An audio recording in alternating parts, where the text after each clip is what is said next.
喺拉薩安逸咗好幾日，今朝天未光又要出門啦。由拉薩出發前往錯玉村，需時6個鐘。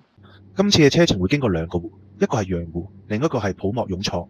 而喺藏語湖嘅意思即係錯，所以今日我哋連去2個湖，叫做一錯再錯。喺羊卓雍錯總共有4個觀景台，而1號觀景台呢就喺山頂，可以飽覽成個羊湖。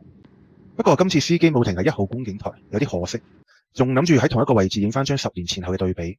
老實講，我都唔記得咗點解當年咁有體力踩上嚟。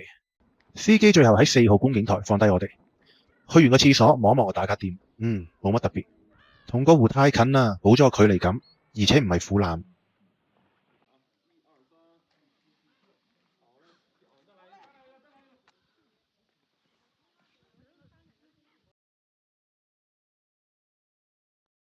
繼續上路，越接近山南地區，成個地理環境都同啱啱羊湖截然不同，有種風吹草低見牛羊嘅畫面。下一站嚟到普莫雍錯，藏語嘅意思就係少女的眼淚。佢係世界海拔最高嘅大型淡水湖，亦都被稱為中國版嘅貝加爾湖。可惜我哋嚟嘅時候呢，唔係最佳嘅季節。聽聞喺冬天會有湛藍嘅藍冰，夏天亦有波光粼粼去映襯呢個雪山。不過呢，我同同伴嘅心態都放得好輕。如果話特登為呢個湖而過嚟嘅，可能係唔值。但係而家我哋只不過係順路經過，順便打卡，咁亦都唔會非常失望。可以留意去石灘嘅石仔，可能受到海浪嘅擠壓同埋風化侵蝕，每嚿石都特別扁平，片石就一流。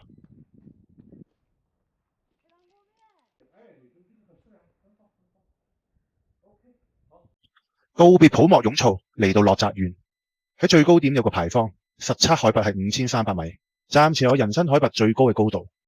距離今日目的地錯玉村仲有15公里。藏語意思錯即係湖，玉即係故鄉，所以錯玉村有個好靚嘅意思，就係湖的故鄉。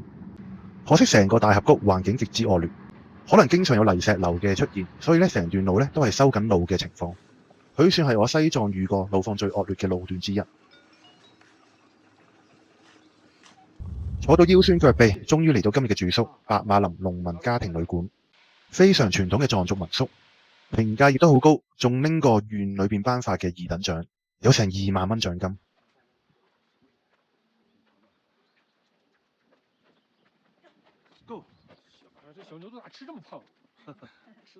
夜晚仲受到老闆邀請到客廳一齊飲甜茶，大家天南地北分享徒步同旅行嘅經歷，度過咗一個好愉快溫馨嘅夜晚。